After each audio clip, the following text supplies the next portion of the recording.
আমি এমন একটা পর্যায়ে এসে দাঁড়িয়ে আছি যেখানে আমি কিছুই করতে পারতেছি না। না পারতেছি পরিবারের মানুষের স্বপ্ন পূরণ করতে, না পারতেছি নিজের স্বপ্নগুলো পূরণ করতে। আসলে একদম জীবনটা আমার থমকে গেছে। আমি কিছুই করতে পারতেছি না। কি হচ্ছে আমার জীবনের সাথে, কেন হচ্ছে, এই হিসাবগুলো আমি মিলাতে পারতেছি না। বিশ্বাস করেন ভাই, প্রচুর পরিমাণে ডিপ্রেশন কাজ করতেছে ভিতরে। আমি অনেক ডিপ্রেশনের মধ্যে আছি। আমার জীবনের সাথে কেন এগুলো হচ্ছে আমি নিজেও জানি না। তবে একটা জিনিস কি, কোনো কিছুর হিসাব আমি মিলাতে পারতেছি না। একটা সময় ডিপ্রেশন কি জিনিস জানতাম না, এখন জানতেছি। তবে একটা কথা মাথায় রাখবেন, ডিপ্রেশন বিভিন্ন ধরনের হয়।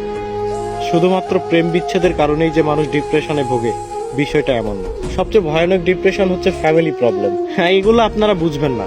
যারা মধ্যবিত্ত পরিবারের, একমাত্র তারাই বুঝবে। ডিপ্রেশন অনেক কঠিন একটা জিনিস।